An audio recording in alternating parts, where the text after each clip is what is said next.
சின்ன மருமகள் சீரியல்ல அடுத்து வர எபிசோட்ல என்ன மாதிரியான ட்விஸ்ட் எல்லாம் இருக்க போகுதுங்கிறத இந்த வீடியோவில் பார்க்கலாம். மலர் தமிழ்ச்செல்வி கிட்ட சொல்றாங்க சென்னைக்கு போற விஷயத்த. உடனே மலர் கிட்ட தமிழ்ச்செல்வி, இங்க பாருங்கக்கா, நான் மீனாட்சியை 2 நாளுக்காக தான் அங்க விட்டுருக்கேன். ஒருவேளை 2 நாள் முடிஞ்சு 3வது நாள் என்னுடைய பொண்ணு மீனாட்சி என்கிட்ட வரல, நான் என்ன பண்ணுவேன்னு எனக்கே தெரியாது. அந்த நாளுக்குள்ள அவர் வரணும். அப்படி வரலன்னா என்னுடைய 2 குழந்தைங்களும் என்கிட்ட தான் இருக்கும். இதுதான் என்னுடைய முடிவுன்னு சொல்லி தமிழ் சொல்றாங்க. உடனே மலர் என்ன தமிழ், இது என்ன நியாயம்? இங்க பார், வேலையா போறவரு முன்ன பின்ன ஆகும், அதை யோசிக்கணும்ல. இல்லக்கா, அப்படியெல்லாம் என்னால யோசிக்க முடியாது. அப்படி வேலை முக்கியம், வேலை தான் முக்கியம்னு சொல்லி போறவரு எதுக்காக குழந்தைய தூக்கிட்டு போனோம்? குழந்தைய என்கிட்ட கொடுத்துட்டு போலாம்ல.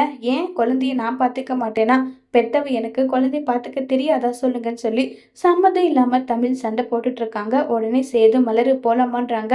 போலாமாமான்னு சொன்னதும், இங்க பாருங்கக்கா, அவர்கிட்ட போனை கொடுங்கன்னு சொல்றேன் இல்ல. தமிழ், போற நேரத்துல எதுக்கு பிரச்சனை? வேண்டாம் தமிழ், நீ சொன்ன விஷயத்த நான் அவர்கிட்ட சொல்லிக்கிறேன். அக்கா, நீங்க எந்த அளவுக்கு சொல்லுவீங்கன்றதெல்லாம் எனக்கு தெரியும். நீங்க அவர்கிட்ட போனை கொடுங்கன்னு சொன்னதும், தமிழ்ச்செல்வி உங்ககிட்ட பேசணுமா மாமான்னு சொல்லி மலர் போனை கொடுக்குறாங்க. சொல்லு, என்ன விஷயம்னு சொல்லிட்டு சேது கேக்குறாங்க.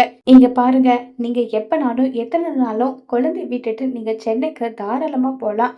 ஆனா எதுக்காக குழந்தை கூட்டிட்டு போகணும்னு நீங்க நினைக்கிறீங்க? இது என் குழந்தைய விட்டுட்டெல்லாம் என்னால இருக்க முடியாது. அப்படியா? அப்படின்னா நான் இப்போ ஒரு விஷயம் சொல்றேன் பாருங்க. அத நீங்க காது குளிர கேட்டுக்கோங்க. 2 நாள் தான் உங்களுக்கு டைம் மீனாட்சி உங்ககிட்ட இருக்கிறதுக்கு. 2 நாளுக்கு மேல ஒரு நிமிஷம் கூட மீனாட்சி உங்ககிட்ட விட மாட்டேன்.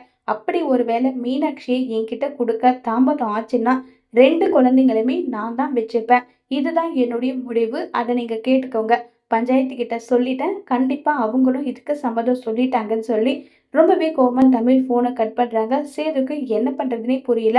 சேது பயங்கர கோவத்துல இருக்காங்க. இப்ப தமிழ்ச்செல்வி சொன்னபடியே சேது குழந்தைய 2 நாள் கழிச்சு கூட்டிட்டு விடுவாங்களா இல்லையாங்கிறத வரப்போற எபிசோட்ல வெயிட் பண்ணி பார்க்கலாம். Thank you.